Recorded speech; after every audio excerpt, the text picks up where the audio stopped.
Hi, it's Mrs. Pope, and today we're going to talk about variation functions. Our goal is to recognize and solve direct and joint variation problems, and we have three key concepts here: direct variation, inverse variation, and joint variation. So direct variation, y equals kx, and k always is the constant of variation, and we read that y varies directly as x. For inverse variation, y varies inversely as x. We write that as k over x. And for joint, y varies jointly as x and z.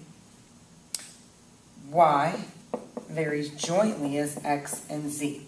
So this is how you will see the three different types of variation we're going to do. Let's move on.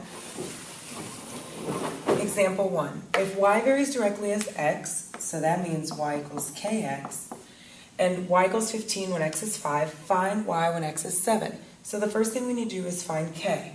Well, we have an x and a y that go together, so I can say 15 is equal to k times 5. If I divide both sides by 5, I can clearly see that k would be equal to 3. Then, that takes care of this. Let's rewrite it as y equals 3x. This is the equation now, because I know my constant of variation. So y equals 3x. Find y when x is 7. Y equals 3 times 7, so y is equal to 21. Done. Find k, rewrite it, solve it. Example 2. Y varies inversely as x. So y equals k over x. And when y is 28, x is negative 2. Find y when x is negative 10, so we need to find k. So 28 is equal to k over negative 2. Multiply by both sides by negative 2. K is equal to negative 56. So y is equal to negative 56 over k, or over x. And now it says find y when x is negative 10.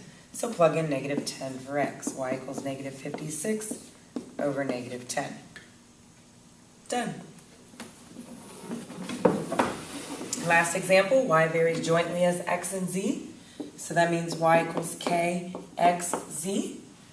Find y when x is equal to 9 and z is equal to 2 if y equals 20 when z equals 3 and x equals 5. So what are we trying to find? That's what we need to highlight here.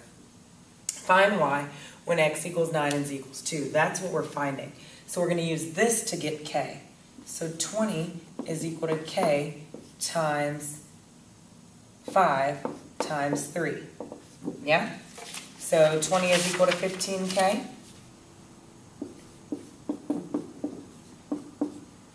20 is equal to 15k, and divide both sides by 15. K is equal to 4/3.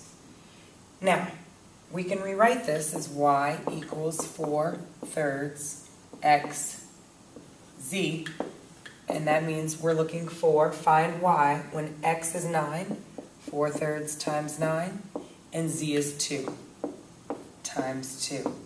So here, if you multiply all that out, you should end up with 24.